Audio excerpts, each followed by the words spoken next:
Alright, lesson 3.2. The graph of the equation y equals mx plus b is going to give you a line, and the m right here is going to tell you the steepness of the line, or the constant rate of change. This is the slope. And the b stands for the spot where the line will cross the y-axis. That's known as the y-intercept. Alrighty. Now, so far we have seen three different ways of graphing linear equations. The first way is to make a table where you put your independent variable and your dependent variable, your x and your y in this case, paired in ordered pairs, and you graph them, connect them, extend the lines. There you've got it. You can also use an automatic grapher, a graphing calculator, or computer software. And you can finally use the third method, which is to just straight look at the equation, pull off the slope, and pull off that y-intercept and use those. Alright, let's take a look at 3. Use the m and the b right off of the equation. Okay, so here's an equation, and we would like you to graph it. Y equals 3x minus 2. Now, if we want to put that into slope-intercept form, we've got to use the formal definition of subtraction. Remember, subtraction can be written as addition of the opposite. So this really is y is equal to 3x plus a negative 2. Okay? The slope is always your steepness of your line, and in this case, the slope is 3. Now, we like to think of slope as rise over run, so let's write this as a fraction, and it would be 3 over 1.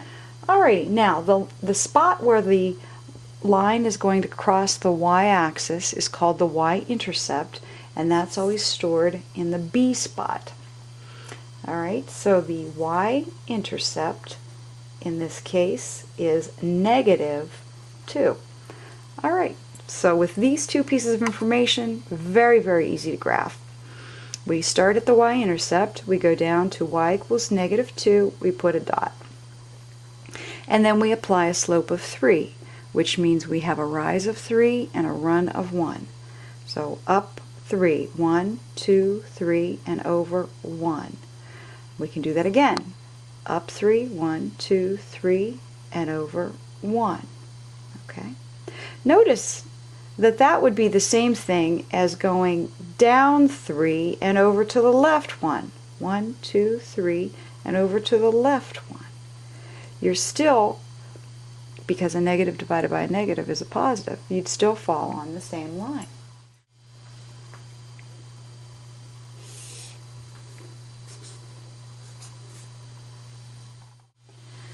Alright, let's take a look at some special cases. Remember, we have the general form of y equals slope times x plus your y-intercept. Alright, what if we had an equation that looked like this? Y is equal to 3. The question is that in slope-intercept form? And at first glance, it doesn't look like it is, but actually it is. Actually, what we would have here is an unseen m of 0. We could write this like this. Y is equal to 0x plus 3. Okay, so the 0 times the x would make that term disappear, and you'd be left with y equals 3. So we have a y-intercept at 3 and a slope of 0. Slope of 0. Okay, well, how is that going to graph? Y-intercept at 3. 1, 2, 3. All right. So this line's going to cross the y-axis at 3, and it's going to have a slope of 0. Slope is rise over run, so that means you're not going up at all. No matter how far you run, you're not going up at all. So that has the effect of having no vertical motion. A slope of 0 means no vertical motion. All these little dots that I'm putting right here, they all have a y value at 3.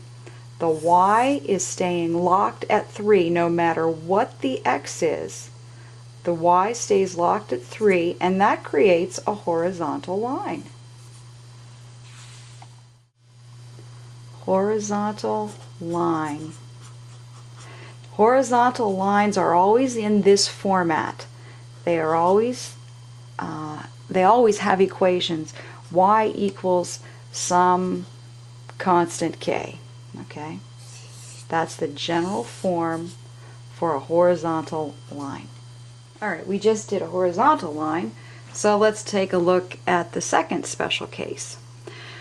After horizontal, you would expect us to maybe look at a vertical line, and indeed a vertical line is going to be a very, very special case. In fact, let's write very, very special case. Alright, vertical line. I made the vertical line here that passes through the point x equals 2. Okay, so what we have here, right here, we have 2 points. There are, of course, infinite number of points on this vertical line. Every stinking one of them is going to have an x-coordinate of 2. All right, all the x-coordinates will be locked at 2. So how do we come up with an equation for that? Well, let's take a look here. Let's see if we can find the slope. The slope on a horizontal was 0 because we had no rise.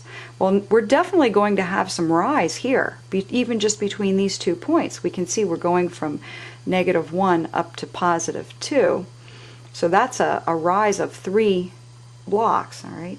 So let's see here. Rise, in this case, would be 3. And the run, the horizontal distance between these 2 points, is 0 because it's a vertical line. And herein lies the problem. 3 divided by 0 is mathematically undefined. There is no number in the world that you can take times 0 and get 3, so this has no mathematical meaning. As a result, there is no slope. It's an undefined slope, so we cannot use the y equals mx plus b format because the slope isn't even 0. It's just doesn't exist. In fact, this line does not cross the y-axis anywhere. Okay, so there's not going to be any y-intercept either, not even at the origin. So this format does not fit nicely with a vertical line. However, we can still describe it in an equation form. We just have to use a special way of doing it. In this case, we're going to say that x is always locked at 2. All right. So for every single y value on this vertical line, the x is locked at 2, and that is the equation for this line. In general, all vertical lines, no matter where they happen to be placed on the plane, the general format is x is equal to some h, some constant h. Okay, that's the way you'll see it in your algebra textbooks. No y, no intercept, nothing, just x is locked at some variable.